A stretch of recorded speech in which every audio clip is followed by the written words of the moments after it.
الحمد لله رب العالمين وعلى آله وأصحابه أجمعين أما بعد رب اشرح لي صدري ويسر لي أمري واحلل عقدة من لساني يفقه قولي اللهم أرنا الحق حقا وارزقنا اتباعه اللهم أرنا الباطل باطلا وارزقنا اجتنابه السلام علیکم ورحمۃ اللہ۔ محترم ناظرین، سامعین، آج میں آپ سب کے سامنے ایک بہت ہی اہم سوال لے کر کے حاضر آیا ہوں۔ یہ سوال تمام مسلمانوں کے لیے ہے، لیکن خاص طور سے ان ماں باپ کے لیے ہے جن کے کاندھوں پر اپنی اولاد کی تربیت کی عظیم ذمہ داری ہوا کرتی ہے۔ وہ سوال یہ ہے کہ اگر آپ مرنے سے پہلے اپنے بچوں کو ایک آخری بات بتانا چاہیں تو وہ آخری بات کیا ہوگی؟ پوری ایمانداری اور پوری دیانتداری کے ساتھ اس بارے میں سوچیں کہ آپ کے علم میں، آپ کے نالج میں سب سے اہم آخری پیغام کیا ہے جسے موت کے بستر پر آپ یاد دلانا چاہتے ہیں۔ کچھ لوگ اس وقت زمین، جائیداد اور وراثت کے مسائل کے بارے میں فکر مند ہوتے ہیں۔ بعض لوگ اپنی صحت، اپنی تکلیف کے بارے میں پریشان ہوتے ہیں۔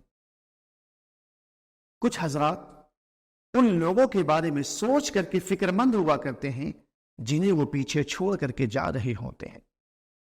لوگوں کے ذہنوں میں بہت سارے مسائل ہوتے ہیں، لیکن ہم کیسے جان سکتے ہیں کہ مرنے سے پہلے اپنے بچوں کو بتانے کے لیے سب سے اہم آخری پیغام کیا ہے؟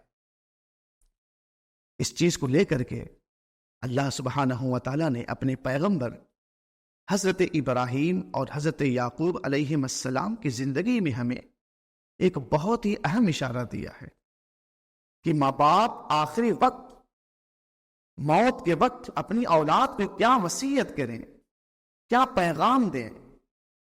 اور حضرت ابراہیم اور حضرت یعقوب علیہ السلام نے وفات سے پہلے اپنے بچوں کو کیا وصیت کی تھی؟ ان کی نگاہ میں سب سے اہم کام، سب سے اہم پیغام کیا تھا جس کو انہوں نے زندگی کے آخری لمحوں میں بطور امانت اپنی اولاد کے سپرد کیا؟ قرآن عظیم اس کی منظر کشی کرتا ہے۔ وَوَصَّى بِهَا إِبْرَاهِيمُ بَنِيهِ وَيَعْقُوبُ، کہ ابراہیم اور یعقوب علیہ السلام نے اپنی اولاد کو وصیت کی، یا بنی ان اللہ اصطفیٰ لکم الدین فلا تموتن الا وانتم مسلمون۔ اے میرے بیٹوں، اے میرے بچوں، اس بات کو اپنے ذہن و دماغ میں بٹھا لو کہ یہ دین برحق اللہ نے تمہارے لیے چن لیا ہے۔ اس دین اسلام کو اللہ نے تمہارے لیے پسند کر لیا ہے۔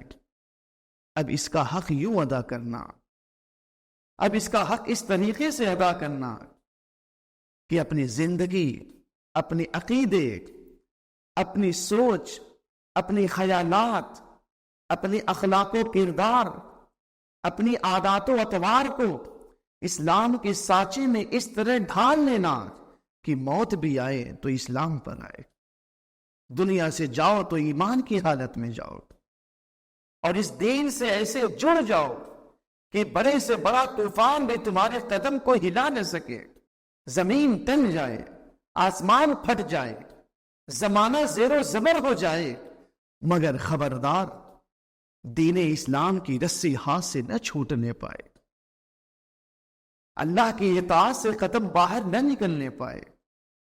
دنیا کے جھمیلوں میں کچھ بھی بھول جاؤ، لیکن یہ کبھی نہ بھولنا کہ تمہارا پروردگار، تمہارا رب اللہ وحدہ لا شریک ہے۔ دنیا کی اس زندگی میں تم سے کوئی بھی روٹھ جائے، تمہارے دوست، احباب، اولاد، ماں باپ، بیوی، بچے، کوئی بھی روٹھ جائے، لیکن اس بات کا خیال رکھنا کہ تمہارا پروردگار تم سے نہ روٹھے۔ کوئی راضی ہو یا نہ ہو، لیکن اپنے رب کی رضا ضرور حاصل کرنا۔ وَرِضْوَانٌ مِّنَ اللَّهِ اکبر، اللہ کی تھوڑی سی رضا، اللہ کی تھوڑی سی خوشی دنیا کی ہر چیز سے بہتر ہے، ہر نعمت سے بالا تر ہے۔ یہ کام کرنا ہے اور بچوں تک اسے پہنچانا سب سے اہم مسئلہ ہے۔ اسی طریقے سے حضرت یعقوب علیہ السلام کی آپ زندگی دیکھیں، جب ان کی موت کا لمحہ قریب آتا ہے، موت کی سختی انسان کے ہوش و حواس کو ختم کر دیتی ہے۔ ان نازک لمحوں میں انسان کی نگاہیں دنیا کے بجائے اگلی منزل کی طرف متوجہ ہو جاتی ہے، کوئی دوسری چیز سجھائی نہیں دیتی ہے، کچھ سمجھ میں نہیں آتا ہے۔ لیکن اللہ کے جو پیغمبر ہوا کرتے ہیں، اللہ کے جو نبی ہوا کرتے ہیں، وہ اس وقت بھی اپنی ذمہ داریوں کے بارے میں فکر مند ہوا کرتے ہیں، خدا کے بندوں کی ہدایت کی فکر رکھتے ہیں، اپنی اولاد کو، اپنے بچوں کو دین اور عقائد کی جائیداد منتقل کرنے کے بارے میں سوچتے رہتے ہیں۔ یعقوب علیہ السلام کا جب وقت آخر آیا، اپنے بچوں کو جمع کیا اور کہا، میرے بیٹو، میرے تو چلنے کا وقت آ گیا ہے، میرے تو چل چلاؤ کا وقت آ گیا ہے، میں تو اس دنیا سے رخصت ہو رہا ہوں، لیکن اس اطمینان اور تسلی کے ساتھ دنیا سے جانا چاہتا ہوں کہ یہ بتاؤ، ما تعبدون من بعدی، میرے بعد تم کس کی بندگی کرو گے، میرے بعد تم کس کی عبادت کرو گے؟ ان بچوں نے، ان ساری اولاد نے ایک زبان ہو کر کے کہا، نعبد الہک و الہ آبائک ابراہیم و اسماعیل و اسحاق الہ واحدا۔ ابا جان، جس خدا کی آپ اور آپ کے عظیم آباء و اجداد حضرت ابراہیم، حضرت اسماعیل اور حضرت اسحاق علیہ السلام عبادت کیا کرتے تھے، ہم ساری اولاد، ہم سارے بچے بھی اسی خدا کی عبادت کریں گے اور ساری زندگی اسی رب کے فرما بردار ہو کر کے رہیں گے۔ عزیزان ملت اسلامیہ، یہ کام کرنا ہے اور بچوں تک اسے پہنچانا زندگی کا سب سے اہم مسئلہ ہے، زندگی کا سب سے اہم پیغام ہے جو ہمیں انبیاء کرام کی زندگی سے ملتی ہے۔ لیکن بہت افسوس کی بات ہے کہ بہت سے لوگ اپنے بچوں کے لیے صرف مال و دولت، زمین و جائیداد چھوڑ کر کے جانے کی فکر رکھتے ہیں۔ ان کی کوشش یہ رہتی ہے کہ میری اولاد کے پاس دنیاوی علم کی اتنی ڈگریاں ہوں کہ وہ اچھی نوکری حاصل کر سکے۔ ماں باپ اپنی اولاد کی اس چند سالہ زندگی کے لیے 20 سے 30 سالہ کیریئر کو بہتر بنانے کے لیے پوری توجہ دیتے ہیں، لیکن وہ ابدی، دائمی، ہمیشہ باقی رہنے والی آخرت کی زندگی کو بہتر بنانے کے لیے کوئی خاص توجہ نہیں دیتے ہیں، اسے بہت معمولی سمجھتے ہیں، بہت لائٹلی لیتے ہیں، گویا کہ یہ کوئی اہم کام ہے ہی نہیں۔ لیکن حقیقت یہ ہے کہ جس کیریئر کو بنانے کے لیے، جس زندگی کے بارے میں اتنا وہ فکر مند ہوا کرتے ہیں، یہ زندگی اس دنیا کے ختم ہونے کے ساتھ ہی سب کچھ ختم ہو جائے گا۔ لیکن حقیقت یہ ہے کہ جس زندگی کو بہتر بنانے کے لیے وہ اتنے فکر مند ہوا کرتے ہیں، اس دنیا کے ساتھ ساتھ یہ ساری چیزیں ختم ہو جائیں گی، ساری دولت، ساری شہرت، ساری مقبولیت، ساری ڈگریاں، سارے سرمایے یہیں کہ یہیں دھرے رہ جائیں گے۔ ایک بار انسان جب اپنی قبر میں چلا جائے گا تو ساری دولت، ساری شہرت، ساری مقبولیت، ساری ڈگریاں، سارے اثاثے یہیں کہ یہیں دھرے رہ جائیں گے۔ کوئی دوست، کوئی عزیز، کوئی رشتہ دار کسی کے ساتھ قبر میں نہیں جائے گا، کوئی بھی شخص حشر میں کسی کے ساتھ کھڑا نہیں ہوگا، قیامت کی سختی میں، جہنم کے عذاب میں، جہنم کی آگ میں کوئی حصہ دار نہیں بنے گا۔ کوئی بوجھ اٹھانے والا انسان کسی دوسرے کا بوجھ نہیں اٹھائے گا۔ ہمارے اسلاف کی زندگیاں ہمارے لیے نمونہ عمل ہے، ان کی زندگی سے ہمیں سبق سیکھنے کو ملتا ہے۔ خلیفہ دوم فاروق اعظم رضی اللہ تعالیٰ عنہ کی زندگی ملاحظہ کریں، کئی ممالک کے تنہا فرما روا ہیں، خلیفہ راشد ہیں، پورا دن لوگوں کے مسائل کو حل کرنے میں گزر جاتے ہیں، راتوں کی تنہائی میں مدینے کی گلیوں میں نکل جایا کرتے ہیں گشت کے لیے کہ کوئی پریشان حال تو نہیں ہے۔ رسول اللہ صلی اللہ علیہ وسلم کا کوئی امتی بھوکا تو نہیں سو رہا ہے. گشت کر رہے ہیں، دیکھتے ہیں ایک خاتون نظر آتی ہے، اس کے آس پاس اس کے بچے روتے ہوئے نظر آتے ہیں. خاتون کے پاس پہنچ کر کے حال خیر خیریت دریافت کرتے ہیں، پوچھتے ہیں کہ بچے کیوں رو رہے ہیں. اس خاتون نے کہا کھانے کے لیے رو رہے ہیں، بچے ہمارے بھوکے ہیں اس لیے رو رہے ہیں، اور ہمارے پاس کھانے کا کوئی سامان نہیں ہے. فاروق اعظم رضی اللہ تعالیٰ عنہ کے ساتھ ان کا غلام بھی تھا. غلام کو لے کر کے بیت المال میں پہنچتے ہیں، آٹے کی ایک بوری اور کچھ کھانے پینے کے سامان نکالتے ہیں اور اپنے غلام اسلم سے کہتے ہیں اسلم اس کو میری پیٹھ کے اوپر لاد دو. غلام کہتا ہے آقا جب غلام حاضر ہے تو پھر آپ اٹھانے کی زحمت کیوں کر رہے ہیں، آپ کیوں تکلیف برداشت کر رہے ہیں.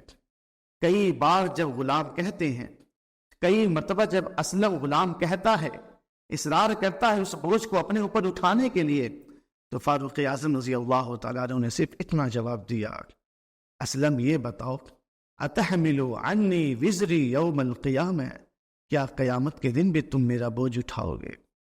اسلم نے کہا آقا اس دن تو سارے لوگ اپنا اپنا بوجھ اٹھائیں گے. اس دن ولا تزر وازرۃ وزر اخری، اس دن تو ہر بوجھ اٹھانے والا شخص صرف اپنا بوجھ اٹھائے گا، کسی دوسرے کا بوجھ کوئی نہیں اٹھائے گا. عزیزان ملت اسلامیہ، اپنی اولاد کو دین کا تحفہ دے کر کے جائیں، آخرت کی فکر دے کر کے جائیں، ان کی آخرت کو بہتر بنا کر کے جائیں، سنوار کر کے جائیں.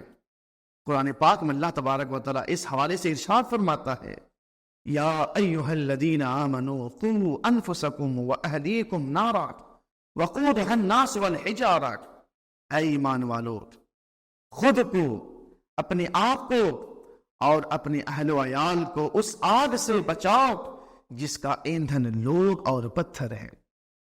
جب یہ آیت نازل ہوتی ہے سیدنا عمر رضی اللہ تعالیٰ عنہ بارگاہ رسالت مآب صلی اللہ علیہ وسلم میں عرض کرتے ہیں یا رسول اللہ ہم اپنے آپ کو بچائیں دوزخ سے یہ تو سمجھ میں آتا ہے، لیکن ہم اپنی اولاد کو جہنم کی آگ سے کیسے بچائیں؟ آقا نے ارشاد فرمایا کہ بچوں کا حق باپ کے اوپر یہ ہے کہ جب وہ پیدا ہو تو ان کے نام اچھے رکھیں، جب وہ بڑے ہو جائیں تو اچھی تعلیم دیں، اور جب وہ بالغ ہو جائیں تو ان کی اچھی جگہ شادی کر دیں. عزیزان ملت اسلامیہ، ایک باپ کی حیثیت سے تمہیں اپنی اولاد کو دین کے راستے پر ڈالنا ضروری ہے. اسلامی تعلیمات کے مطابق تربیت کرنا تمہاری پہلی اور آخری ذمہ داری ہے.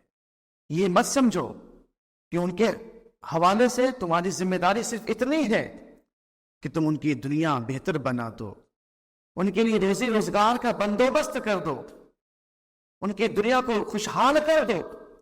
نہیں، بلکہ ایک مومن کی حیثیت سے اپنی اولاد کے متعلق تمہارا پہلا فرض یہ ہے کہ انہیں جہنم کی آگ سے بچانے کی فکر کرو. اس جہنم کی آگ سے بچانے کی فکر کرو جو دنیا کی آگ سے 69 درجہ زیادہ گرم ہے، اور اس کے لیے ہر وہ طریقہ اختیار کرو جس سے ان کے دل و دماغ میں اللہ پر کامل یقین پیدا ہو، رسول اللہ صلی اللہ علیہ وسلم کی اطاعت فرما برداری کا جذبہ پیدا ہو، آخرت کی فکر پیدا ہو. برادران ملت اسلامیہ، قرآن عظیم کی اس آیت سے، انبیاء کرام کی زندگی سے ہمیں یہ سبق ملتا ہے کہ ایک باپ کی حیثیت سے ہم اپنی اولاد کو دین کے راستے پر ڈالیں. اسلامی تعلیمات کے مطابق تربیت کرنا یہ ہماری پہلی اور آخری ذمہ داری ہے. ماں باپ کو چاہیے کہ ماں باپ اپنی اولاد کو سرکاری نوکر بنا کر کے دنیا سے نہ جائیں، مالدار بنا کر کے دنیا سے نہ جائیں، دنیا دار بنا کر کے دنیا سے نہ جائیں، بلکہ ان چیزوں کے ساتھ ساتھ انہیں رسول اللہ کا وفادار بنا کر کے دنیا سے جائیں، دیندار بنا کر کے دنیا سے جائیں، اور بتائیں کہ بیٹا آپ کے لیے فخر کی بات یہ نہیں ہے کہ آپ عالیشان کوٹھیوں میں رہتے ہیں، لاکھوں کروڑوں کا کاروبار کرتے ہیں، آپ بہت اونچے عہدے پر فائز ہیں. یہ فخر کی بات نہیں ہے. آپ کے لیے فخر کی بات یہ ہے آپ کے لیے سعادت کی بات یہ ہے کہ اللہ نے آپ کو اسلام کی دولت سے نوازا ہے، اللہ نے آپ کو رسول اللہ کی غلامی عطا کی ہے۔ ہم سب کے لیے فخر کی بات یہ ہے، سعادت کی بات یہ ہے۔ وآخر دعوانا ان الحمد للہ رب العالمین۔ السلام علیکم ورحمۃ اللہ۔